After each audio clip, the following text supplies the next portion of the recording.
जब तक दुश्मन की कमजोरी का पता न चल जाए तब तक मित्रतापूर्ण शर्तों पर रखा जाना चाहिए। एक बुद्धिमान व्यक्ति अपने बच्चे को सावधानी से पालता है, क्योंकि उच्च मनोबल वाले शिक्षित व्यक्ति को ही समाज में सच्चा सम्मान मिलता है। कभी भी ऐसे लोगों से दोस्ती न करें जो हैसियत में आपसे ऊपर या नीचे हो। ऐसी दोस्ती आपको कभी खुशी नहीं देगी। सच्चा मित्र वही है जो आवश्यकता, दुर्भाग्य, अकाल, युद्ध के समय, राजा के दरबार में या शमशान में हमारा साथ न छोड़े। मूर्ख को सलाह देना, दुराचारी स्त्री की देखभाल करना, सुस्त और दुखी व्यक्ति की संगति करना अविवेक है। यदि आदमी उपकरण का सहारा ले तो गर्म जल से भी पानी निकाल सकता है। उसी तरह यदि विद्यार्थी अपने गुरु की सेवा करे तो गुरु के पास जो ज्ञान निधि है उसे प्राप्त कर सकता है। हमें अपने कर्म का फल मिलता है। हमारी बुद्धि पर पहले हमने जो कर्म किए हैं उसके निशान हैं। इसीलिए जो बुद्धिमान लोग हैं वो सोच विचार के कर्म करते हैं। जब युग का अंत हो जाएगा तो मेरु पर्वत डिग जाएगा।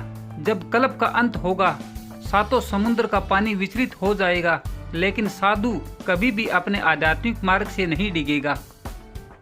इस धरती पर अन्न, जल, मीठे वचन असली रत्न हैं। मूर्खों को लगता है कि पत्थर के टुकड़े रत्न हैं।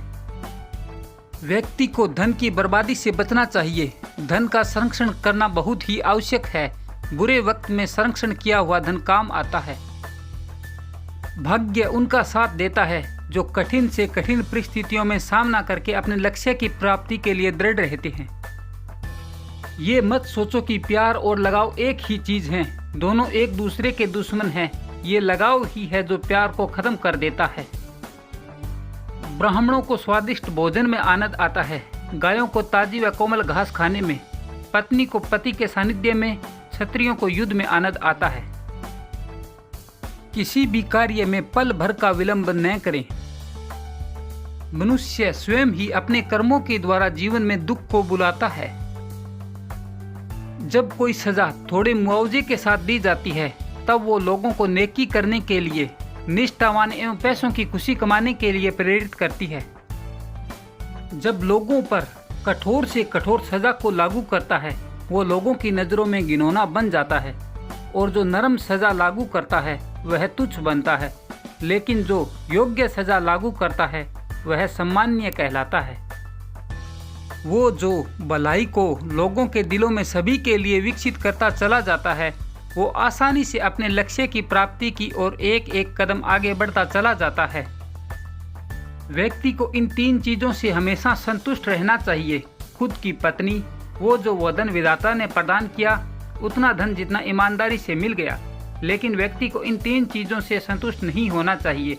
अभ्यास, भगवान का नाम, स्मरण और उपकार। हाथी से 1000 गज की दूरी रखें, घोड़े से 100 की, सींग वाले जानवर से 10 गज की दूरी, लेकिन जहां दुष्ट हो उसी जगह से निकल जाएं। हाथी को अंकुश से नियंत्रण करें, घोड़े को थपथपा के, सींग वाले जानवर को डंडा दिखा के और बदमाश को तलवार से। ब्राह्मण अच्छे भोजन से तृप्त होते हैं, मोर में गर्जना से, साधु दूसरों की संपन्नता देखकर और दुष्ट दूसरों की विपत्ति को देखकर। विद्या सफर में मित्र है, पत्नी घर पर मित्र है, औषधि रुग्ण व्यक्ति की मित्र है, मरते वक्त पुण्य कर्म ही मित्र हैं।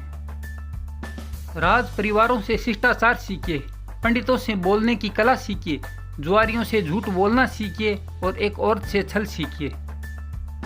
एक विद्वान व्यक्ति को अपने भोजन की चिंता नहीं करनी चाहिए, उसे सिर्फ अपने धर्म को निभाने की चिंता होनी चाहिए।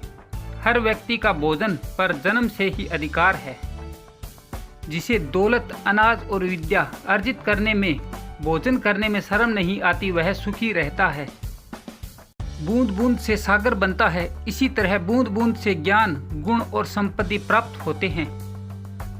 मनुष्य के कुल की ख्याति उसके आचरण में होती है। मनुष्य के बोल चाल उसके देश की ख्याति बढ़ाती है। मान सम्मान उसके प्रेम को बढ़ाता है और उसके शरीर का गठन उसके भोजन से बढ़ता है। लड़की का विवाह अच्छे खानदान में करना चाहिए। पुत्र को अच्छी शिक्षा देनी चाहिए। शत्रु को आपत्ति और कष्टों में डालना चाहिए एवं मित्रों को धर्म कर्म में लगाना चाहिए। एक दुर्जन और एक सर्प में यह अंतर है। सांप तभी डंक मारेगा जब उसकी जान को खतरा हो, लेकिन एक दुर्जन पग पग पर हानि पहुंचाने की कोशिश करेगा। राजा लोग अपने आसपास अच्छे कुल के लोगों को इसलिए रखते हैं क्योंकि ऐसे लोगों को ना आरंभ में, ना बीच में और ना ही अंत में साथ छोड़कर जाते हैं। हर मित्रता के पीछे कोई न कोई स्वार्थ होता है। ऐसी कोई मित्रता नहीं है जिसमें कोई स्वार्थ न हो, ये कड़वा सच है। वो किसी का तिरस्कार नहीं करेगा, लेकिन सबकी राय सुनेगा। एक बुद्धिमान व्यक्ति एक बच्चे से भी समझदार वाणी का उपयोग करेगा। व्यवहार में लाए बिना ज्ञान खो जाता है। अज्ञानता के कारण मनुष्य खो जाता है। एक सेनापति के बिना सेना खो जाती है और एक स्त्री पति के बिना खो जाती है।